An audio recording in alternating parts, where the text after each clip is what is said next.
Domino SNK. CJ Swab. I'm Izaak00. IamGrashi. Okay, and today we'll be talking about our Skeletal Knight, Sir Daniel Fortescue. And, stuff that could, help him out because, I'm sure you've heard of the upcoming patch in the fall by Sony Santa Monica. So yeah, we'll be working, having a discussion because, in the fall, Sony Santa Monica will be working on a patch and they'll be listening to feedback. And, these podcasts are meant to inform people, to help spread the news about, specific issues that Sir Daniel has. And, I figure that having our, two people who have spent months of time on this character would be, best to interview since they know this character inside and out. And going with that, let's just start out. Grashi, where does Sir Daniel lie in the tier list, and how does he overall, what's his gameplay style? Well, he generally sits relatively close or at the top of the low tier list, or at least at the bottom of the mid. He's not necessarily a bad character per se. He just has a lot of issues that work against him. Mm-hmm. His playstyle, it really depends on how you play him. A lot of people, they play him in kind of a, if you play him really straightforward in like a traditional fighter sense, you're not going to do too well because of how punishable he is. Right. But players such as Izaak and myself, we kind of play with those faults and use his projectiles to our advantage to necessarily make his moves safer and keep the opponent guessing. The way we would describe Dan would be is he's a gamble character, purely setups. If you guess right, you should be rewarded for it. If you guess wrong, you're going to eat a punch, which is how it should work. Okay. So, would it be safe to assume that Dan is sort of a close range to mid-range fighter? Yeah. Okay. So, Joey, what are some of Sir Daniel's matchups where Sir Daniel does pretty well in, and then at the same time, if you could also list some matchups where he does just piss poor in? Yeah, absolutely. So Dan has probably about 3 good matchups, and then he's got a bunch that are fairly close to even, which is why Grashi puts him around low mid tier or high bottom tier. Mm-hmm. So he does well against people like Sweet Tooth. His shield actually absorbs a lot of what Sweet Tooth tries to do, so Sweet Tooth has a problem gaining AP. Sweet Tooth also relies on a lot of short hops, which puts him exactly in Dan's level 1 range, Right. which is perfect. He does okay against Radic and Jack as well. Okay. In terms of characters he does poorly against, anyone that has quick, rapid-fire projectiles will end up being able to outzone Dan or just completely invalidate his shield and his anti-zoning capabilities. Something like Drake's AK, Cole's lightning bolts, all of that can make Dan almost helpless because those are characters that have better mobility, as well as characters that can break his shield with 1 attack, essentially, and punish him from any range. He also does really poorly against Kratos. Kratos has the exact same strengths as Dan, in that he has an anti-projectile attack, which is his counter. He's got long-range attacks with his neutral square. And actually, those are probably the biggest two. The problem is he has none of Dan's weaknesses. So, whereas Dan has long range with punishable attacks, Kratos doesn't have those attacks punishable. Whereas Dan has his axe, which he can use for zoning. Kratos' counter absolutely invalidates the axe, because he either gains raw AP from countering it, or he can actually confirm Dan from his own axe. So Dan just has very, very few options against characters in that are designed that way. Okay. So how does Sir Dan perform in 2s and free-for-all? Does he perform any better, or is he still pretty much how he sits in his tier list? Free-for-all... It's knocked around a lot, but in 2s, it depends on his partner. He doesn't do well against partners who can't really take the heat off of Dan, or necessarily take advantage of his mistakes. Okay. Characters like Big Daddy and Zeus, heavy hitters like that, tanky characters, he does really well against because he can kind of sit back and support, but he's not a frontlines character. And if he is, he has to have somebody quick behind him, like Raiden or Cat or Cole, or somebody like that. Okay, so he's a support character. He plays a support role in 2s, then, right? Yes. Yeah. Okay. He's capable of confirming for a lot of characters supers in 2s, which if you have a partner who's really aware is actually useful. So he does play the support role well. All right. All right, so what do you guys think would fix Sir Dan? What moves? Let's start with his square moves. His neutral square. His neutral square is fine, honestly. The way it works, it pulls Dan in closer to your opponent faster than any other character can, really, with neutral square at least. It's probably one of the longest range attacks in the game, but it's purely a combo. Long range in terms of a physical, correct? Yeah, long range. Well, next in terms of a jab. Yes. Yeah. There we go. Next to like Kratos and some other characters, no other character really has that much distance when they're squares, and the second one pulls them in quite a bit. The only issue I was seeing with it is that it hits fairly low, but that kind of rewards that. It kind of goes against the risk, because if you hit someone in the air with that, then you're really gonna have to commit to it. Right. So what do you guys think would improve his forward square then? His forward square, as it stands now, is a charged guard break move. It is jump and roll cancelable, which makes it nice for mix-up options, but it does take an incredibly long time to charge and actually get the guard break. And because the move has so much recovery, if Dan ends up whiffing or accidentally doing just a quick grounded forward square, he leaves himself open to pretty much anything. So, in order to improve it, like, it is a move that is probably one of Dan's least used moves in terms of, if you're doing things intentionally and it's not a missed input. Because it really doesn't help him in any situation. Even with guard pressure from Green Hand and Axe, you still can't land a guard break, which is unfortunate. So, and once again, his guard break doesn't actually give him very much follow-up opportunity too. It's not like he can get a level 1 from the guard break, it's just that he gets 30 AP, which is nice, but really difficult to pull off, and then a very marginal combo. So in terms of way he can improve it, we had discussed something like, it depends. We had discussed either quickening the charge to make it so that he can actually get a guard break much quicker than he can now, or he has the ability, when he has his shield out, he gets armor on his charge. If he got armor on his guard break with the shield out, that would also improve the move drastically. He holds the shield out in front of him while he does the charge, but correct? Yes. Okay, that seems pretty logical. What do you think, CJ? I think so too. You think that so YouTube would? I would argue that the having the shield out would work as well with that, but we can get into the shield later when we get there. Okay. All right. So how about improving his up square? Up square is the way it works right now. Up square is basically just it's basically like Heihachi's up kick, up triangle.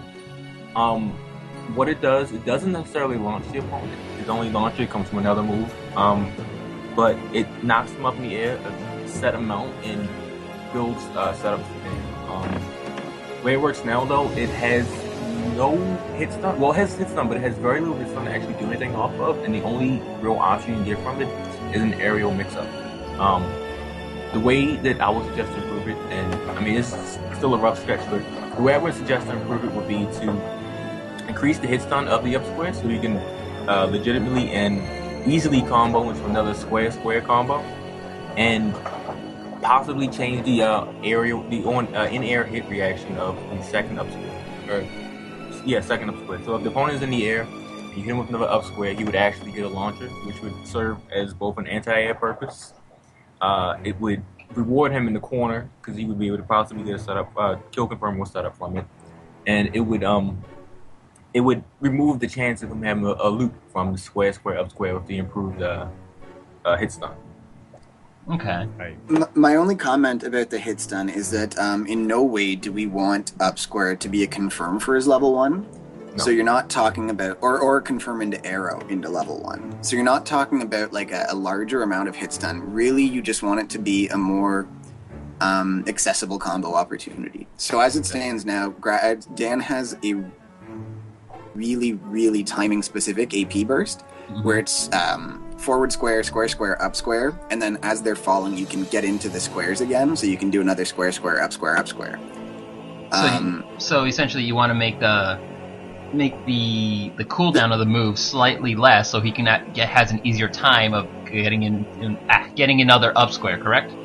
Yes. Yeah, we just want, like, it just should be a more accessible combo, is I think what Grashi is saying there. instead of being an incredibly timing specific and online very, very, very difficult to pull off combo. I think the hope is just that he gets a viable combo for himself. Okay, no, that seems pretty fair. I mean, he, like you've mentioned before, he has to commit to his square moves to get this combo off, so it seems like a fair reward for him. Exactly. Yeah. Okay. Fair enough. All right, and how do you guys think he can improve his down square? His grounded down square is it's a good move, and it actually helps. It's a good tech chase move too because you pick up rolls on both sides of you. Mm-hmm. It's safe in that when you finish the loop for down square, it ends up giving you advantage on block as long as you get the loop finished. The problem is it doesn't a lot of the time let you finish the loop. Like, there's enough time. So if I do it to Raiden, for instance, and I'm doing it as a tech chase, he wakes up, I do down square, I hit with the first one, he has time to counter my second hit on return. So despite the fact that it's probably Dan's safest move, if fully blocked, it ends up being one of Dan's most dangerous moves because there is time to punish him in between the first hit and the second hit of the one move. Right. So, I mean, in terms of how to fix it, I don't know if it actually needs fixing. Like, Grashi might have a better comment about this. Yeah.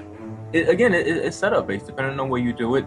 If you guess right, let's say they want to roll and you do the down square backwards, with your back facing away from the opponent or facing towards the opponent, and they roll towards it, you can hit with the second hit and you're going to confirm. You get greatly rewarded for it. If you do it wrong and they're too afraid to attack, then again, you're safe and you have more pressure opportunities. If you do it backwards and they hit the back end of it, a lot of times they'll expect the second square. It's highly situational. But I think it works the way it is. The only issue is that, certain characters have counters that are fast enough to get through it, and you get punished needlessly for it. But I think Sweet Tooth's level 1 can push through it too in the goals, but yeah. It's fine how it stands, correct? Yeah, more or less. Okay, going from that, how do you guys feel about his neutral triangle? Great. That's the axe. Right, it's the axe. Axe is amazing. Axe is the one thing that covers Dan's moveset and makes it even remotely safe. Dan is probably one of the more commitment-oriented characters where if you start an attack, it'll get you punished if you whiff or if it's blocked. And that's pretty much true for any of Dan's moves. The only thing that keeps him safe is that the threat of the axe returning makes a lot of punishes less than ideal for certain characters. So the axe is really, it's without a doubt his best move, and it's the move that he uses the most often, but it's because it's the move that lets Dan cover everything else that he does. So, basically this move is Dan's best move, and even as his best move, you guys feel that it's how it is perfect. Balanced and not too strong, not too weak, correct? In the grand scope of the character, it is perfect for him, yeah. Okay, alright. Going from that, let's go into, how do you guys feel about his forward triangle, the dash? The dash has certain issues. Currently though, if you guess right, you get rewarded for it. You don't get rewarded as well as you should because of recovery. Without the shield, and you knock into an opponent, you bounce into him. You have barely enough time to do any combos or really pressure at all off of it. The spatial requirements and the timing specific issues with a follow-up square, up square, or square, down square for that matter, is a little harsh. The only way I can see to improve the unshielded version would be to give him less recovery, or maybe reduce the distance, one or the other. I wouldn't do both. You wouldn't do anything to his startup? No, startup is fine. Startup, again, it's an attack that you have to guess for. It's still a gamble. You have to make a risk. With the unshielded version, with the shielded version, I suggested before maybe giving him armor on it. Because it does make sense that it has shielded version does have armor. It's got 20 AP of armor. Yeah, when you charge during the startup. Oh, during the startup. Yeah, you're right. Sorry. Okay. You should get knocked out of it for free. Yeah, with respect to his charge, I just want to add, it is one of his better moves in free-for-all. When you take Dan into free-for-all, it's a 30 AP gaining move with shield, and it plows through, it doesn't stop with one character, so you can actually, if there's a big group of them, end up getting all 3 characters with forward triangle. So it's actually really good in free-for-all. Okay. Just this is out of my curiosity's sake. When this move started up, when he starts running, he does not stop until he hits the wall, correct? Nope, you can stop him. Oh, okay. Well, you can't cancel it necessarily, but he only he gets like a certain distance, like Big Daddy, right? Yeah, but you can hold forward triangle and he'll extend that distance. Oh, didn't know that. Huh. Okay. All right. So this move is pretty much comfortable then. That it just would require this. Only things you're asking is for with shield to give it more more reward for using the shield and less less cooldown for unshielded version on hit, correct? Yeah. I might make one addendum, and it's just that when he's charging with shield, he still gets butt dropped if shield breaks during the charge. Yeah. So what happens is, like, if I'm charging at good coal, for instance, and he just decides to use those little lasers, I get butt dropped and confirmed from an armored charge. On approach. So, just in terms of how it is, I'm fine if the shield breaks, but I don't think it should break and butt drop during charge. So you feel that it should just break during the charge? It should break and revert to an unshielded charge. Okay. I mean, that seems like it's doable. I mean, it would just be essentially the shield would just disappear with the visual and unshielded from there. Okay. Yeah. How do you guys feel about his arrow up triangle? Any changes to this move, or how it stands is fine? Up triangle was fine. Besides one issue was most characters in the game, they have a charge attack. If they hold a holdable attack, even like a Spike Slingshot or Kratos' arrows, he can't roll out of it. He can't jump cancel or anything. On the ground, if he does up triangle, he can't do anything except release the arrow. That's the only issue I see with it, is that he should be able to roll out if he has the arrow up. Not even jump. He should have the option to roll away. Okay, that seems pretty fair. Joey, same feelings? Yep. Okay. All right. His final triangle move, down triangle with the hammer. What would you do to this move? Down triangle, as it stands, is probably his least useful move. It has a ridiculous amount of recovery, which makes it incredibly dangerous to try. And beyond that, it doesn't have a very fast startup. So what I was trying to use down triangle for before was to avoid grabs, because it actually puts you into the air a little bit. But the startup is so slow that from wake up, I can't avoid a grab anyways. So with the amount of recovery it has and the amount of startup it has, there is no use for down triangle. In terms of how to fix it, one of those two things would need to be reduced, either startup or recovery, in my opinion. Okay. So this move is just basically... It's kind of a useless move then, as it stands up now, correct? It has no combo potential. It puts them into the air, which gives you the mix-up, and it gives you the opportunity to predict a tech and to either level 1 super them or use the arrow. Right. So in terms of the mix-up potential, it's good. But in terms of, a mix-up potential that isn't going to guarantee you a kill or isn't going to guarantee you a follow-up combo, it's basically just relying on their mistakes. That's not a big enough reward for how much danger it puts you in to use that move. So a safe summary would be very high risk, very little reward. Yeah. Okay. So the recovery or the adjustment you would make was lessen the startup and make the cooldown less as well, or just one or the other. One or the other. You can't do both. If you do both, it'll be too good. Okay. It builds 20 AP, doesn't it? Yeah. Okay. So yeah, I can see what you mean. But which one would you prefer then in that case, Grashi? Like Joey said, where you can use it as kind of like an anti-grab tech, or that is just safer on if they block it or something. If you were to pick, startup would give him more combo potential because he can combo from further away. Recovery would give him combo potential afterwards, so you can start with hammer if he manages to land it for whatever reason. And you can actually do more than up square in the corner or jump forward square out of the corner. Honestly, I would go with recovery because even if he guesses wrong, he should still be able to, be relatively safe if he had something out.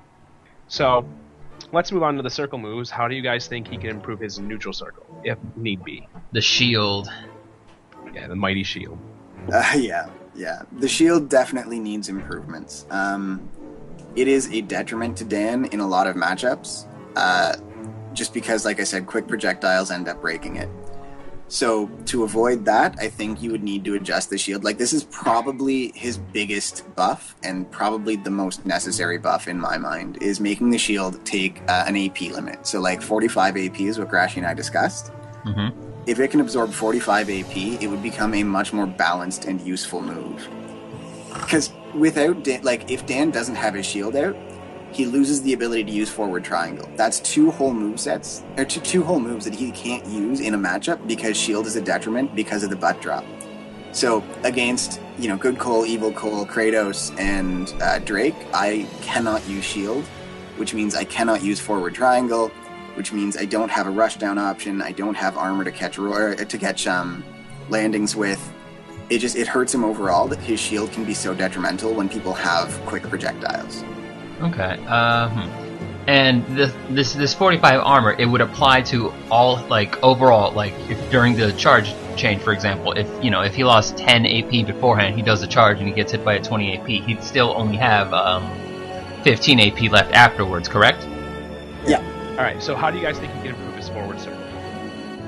The forward circle, for the most part, is fine. The only suggestion would be to actually reduce the time it takes to explode. Just slightly, very slightly.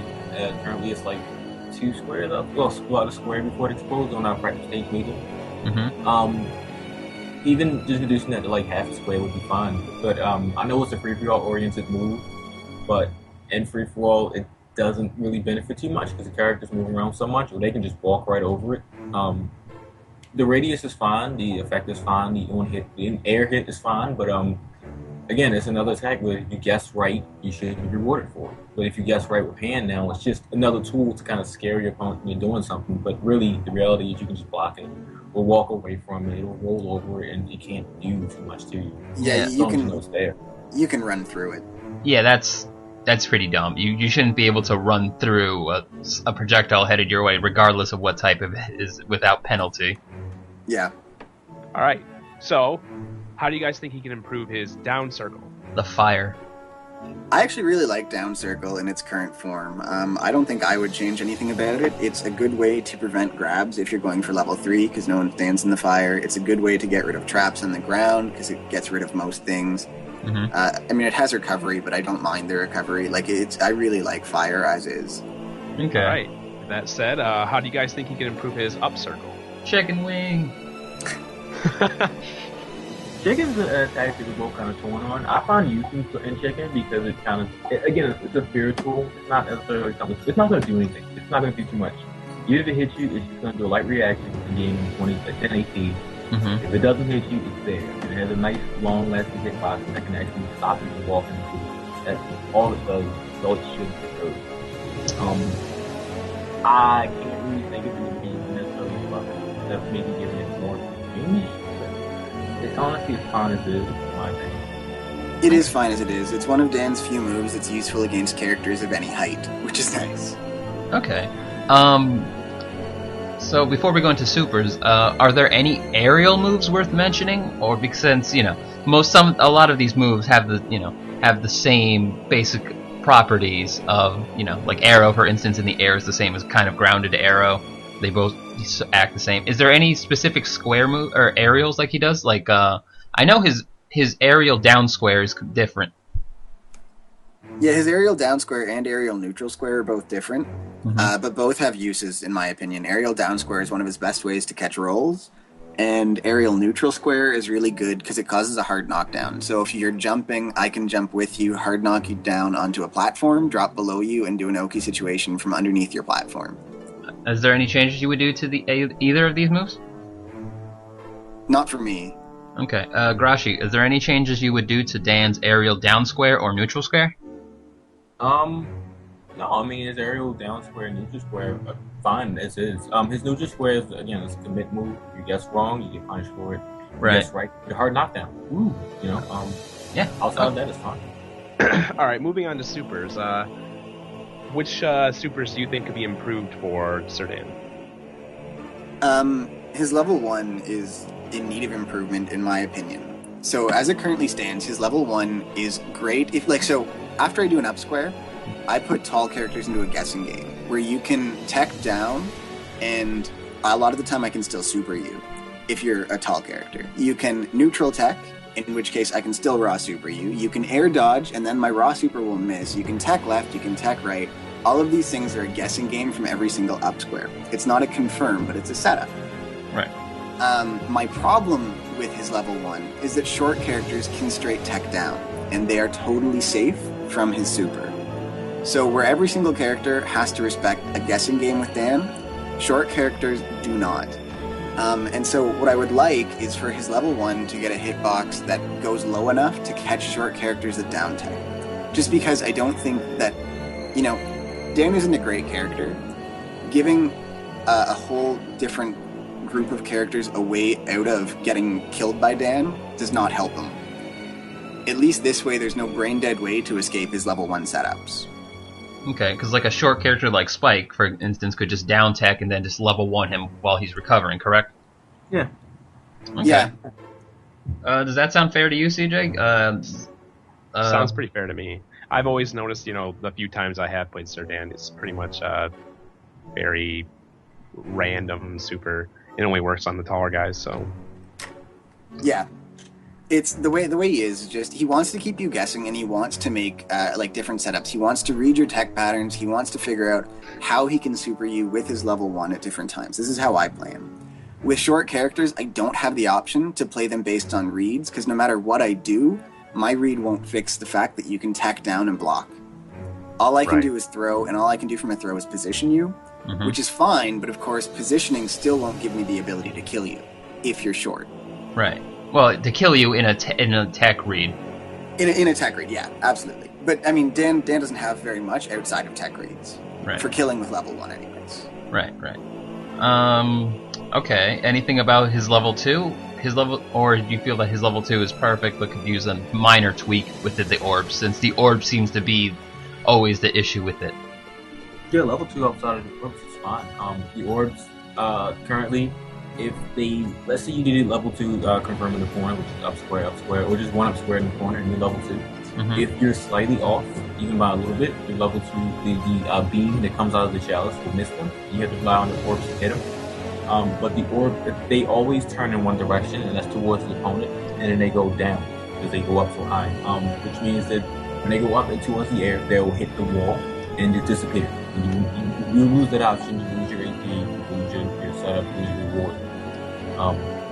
If the orbs didn't explode right away when they hit the wall and just timed out on their own, or they came out in a different direction, or they came out lower, one of those things would really help. That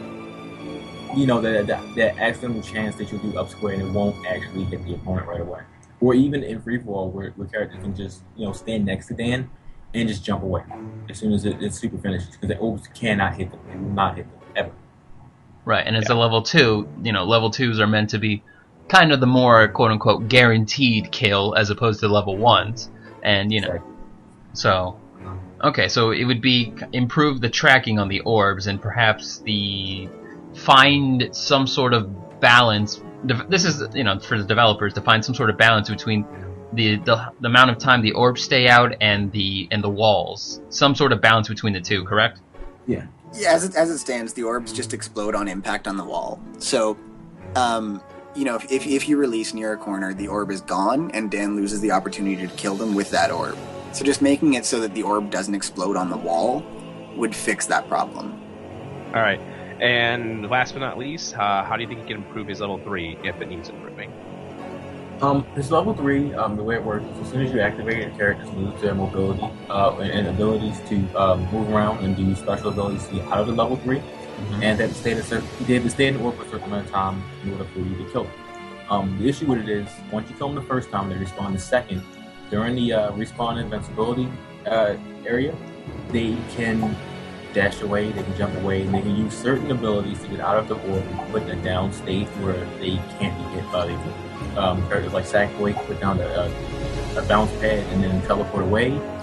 Certain characters can air stall out, Hachi can flatten himself. It's all the way that it makes level 3. It ruins the opportunity to get a second kill. And Dan's level 3, currently it's fine as the way it is, where you can only get 2 kills regardless of what happens. But I really don't think that there should be a free pass for characters, for certain demographic of characters with certain abilities. So what would you propose that that be tweaked about this move? If it was changed to like similar to like Drake's level 3 or other characters level 3s that put him in a certain state where they can't use abilities, it'd be fine. Honestly, he wouldn't have that problem where characters can get away. Really, it doesn't. The only way I can see doing it is like if you change it like Drake's level 3, where they change to a certain character or they change their abilities entirely, and it lasts throughout the duration of level 3, which fix all issues with it, and it would improve the level 3 to a point where you can still get away if you guess right. But, so what you're suggesting is sort of like when they respawn, they lose all functions of their square, triangle, and circle buttons, but still retain movement and roll, correct? Until they fall into the orb, in which case the roll is then removed. Yeah. Okay, I'm sure they could figure out something like that. Sounds fair enough to me. I mean, his level 3 can only get 2 kills, and that's as much as most level 3s get. So, well, should aside get from the screen clears. Yes. Yeah. Screen. Hey, Archie. Let me see. All right. So, what kind of glitches does Sir Dan have? Sir Dan has a ton of glitches with his shield, first and foremost. He has glitches where he'll bring out his shield and it won't actually come out. He has glitches where his shield will be destroyed, but it looks like it's still out. He has glitches where his shield looks like it's out, only to not... it looks like it's not been destroyed, and then it is destroyed. It looks like it is permanently there. I think I've gone over the same thing like 6 times just because I'm losing track of what I'm saying. He has indestructible shields, and he has shields that doesn't come out. So basically, just his shield needs to be reworked. Another glitch with shield is necessarily when you go to roll with shield out, you have to be in the blocked state first without shield. Well, any other character for that matter, you can just press L1 and roll right away. But for Dan's shield to actually work, he has to be in the blocking animation, specifically the shield blocking animation. Before he can actually roll, which causes issues online and issues when trying to predict the roll right, and he'll be caught by raw supers, attack, etc., etc. Okay, Grashi, could you list another glitch, please? Sure. He has an issue with his green hand where he pulls it out sometimes, and the way it works is green hand is on screen. As long as it's on screen, he can't pull another one out. Right. Sometimes he'll do it, and the game will think it's still on the screen even when it's away, and he'll do the animation as if it's already out. He has an issue where the green hand is out and he does a shielded charge or normal charge and they block the hand, or it hits him sometimes and he'll stop his charge no matter where he is on the screen. Even if he's just starting up, he'll do the one-hit reaction.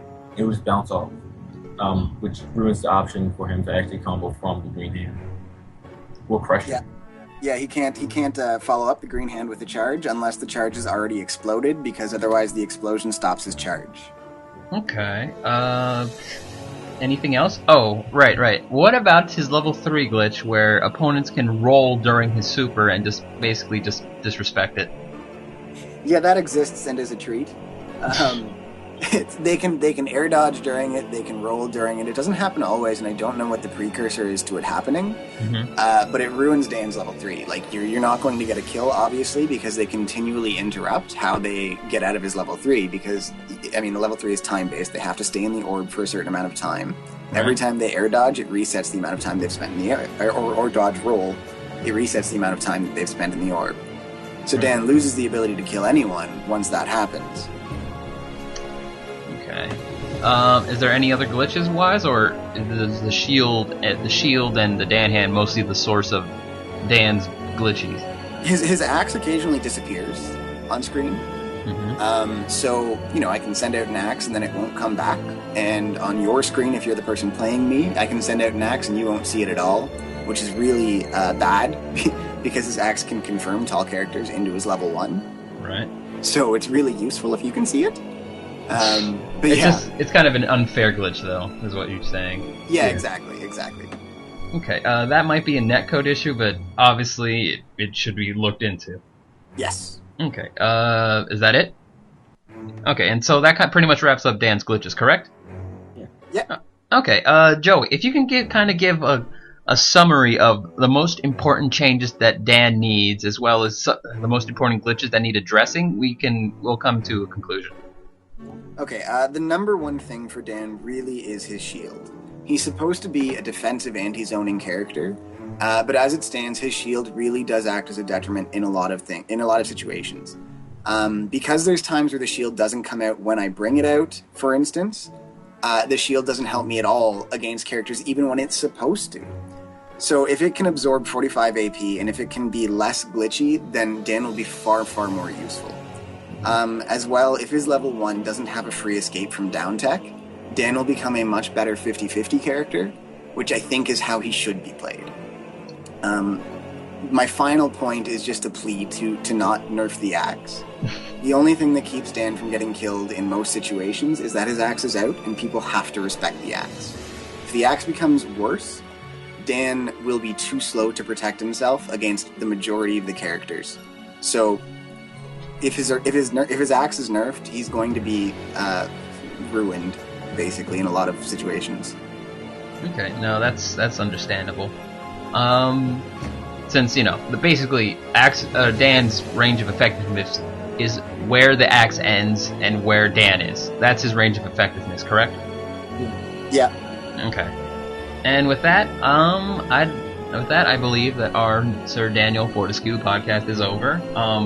Remember that if you guys like this, if you could just spread it to other Sir Daniel players or any other Sir Daniels that need, that feel like their character could use some help, just refer them to this podcast, please. And hopefully Sony Santa Monica will give this a listen, or at least listen to the people who have listened to this, and listen to those suggestions, and build a more uniform patch that will hopefully address most, maybe even all of these issues. Since they're listening to feedback, and the more uniform the feedback, the better chances of having a successful patch. And so with that, we are done. That was me, Domino SNK. CJ So Suave. Isaac00. And I'm Brush. Yep, and we'll catch you next time. Sir Daniel Fortescue!